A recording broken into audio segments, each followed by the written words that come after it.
38वां सर्ग। राजा दशरथ का सीता को वल्कल धारण कराना। अनुचित बताकर कैकेयी को फटकारना और श्री राम का उनसे कौशल्या पर कृपा दृष्टि रखने के लिए अनुरोध करना। सीता जी सनाथ होकर भी जब अनाथ की भांति चीर वस्त्र धारण करने लगे, तब सब लोग चिल्ला चिल्ला कर कहने लगे, राजा दशरथ तुम्हें धिक्कार है। वहां होने वाले उस कोलाहल से दुखी हो। इक्ष्वाकु वंशी महाराज दशरथ ने अपने जीवन, धर्म और यश की उत्कट इच्छा त्याग दी। फिर वे गरम सांस खींचकर अपनी भार्या कैकेयी से इस प्रकार बोले, कैकेयी, सीता को चीर वल्कल वस्त्र पहनकर वन में जाने योग्य नहीं है।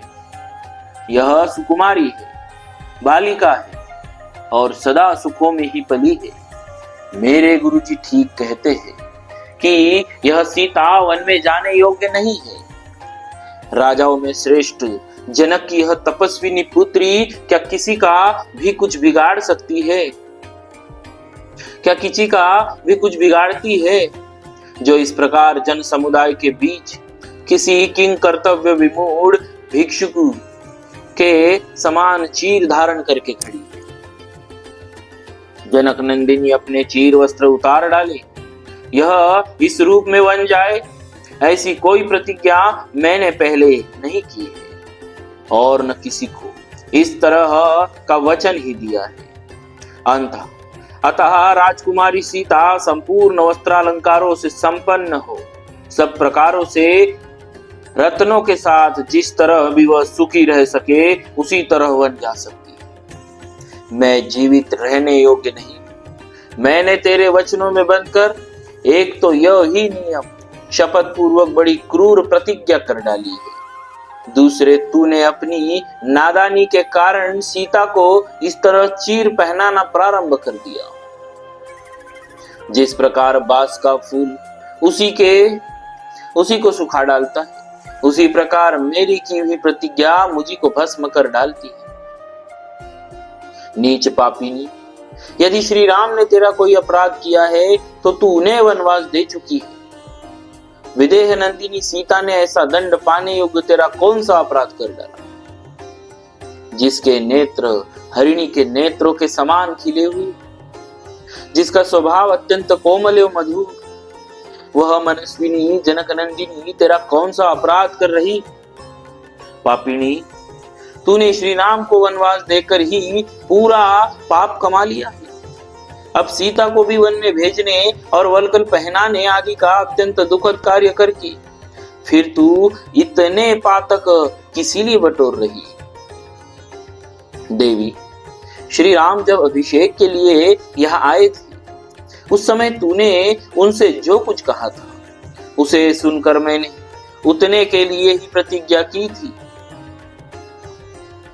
उसका उल्लंघन करके जो तू मिथिलेश कुमारी जानकी को भी वल्कल वस्त्र पहने देखना चाहती है, इससे जान पड़ता है तुझे नरक में ही जाने की इच्छा हो रही है।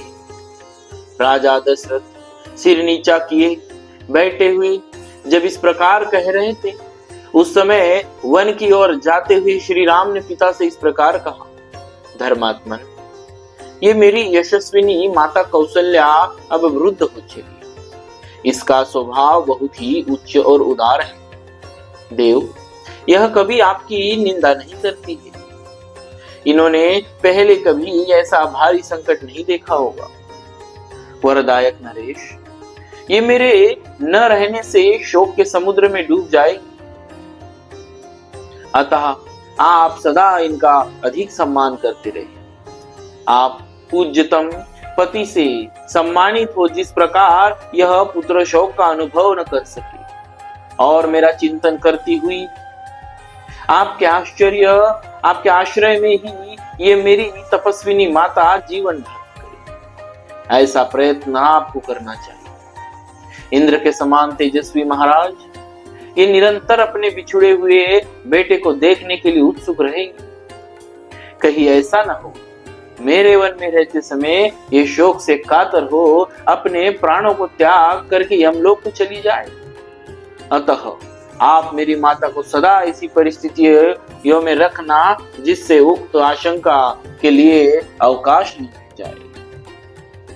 इस प्रकार श्री वाल्मीकि निर्मित आर्ष रामायण आदि काव्य के अयोध्या कांड में 38वां सर्ग पूरा हुआ। बोलिए श्री सीता महाराज की जय। भक्तवत्सल भगवान की जय।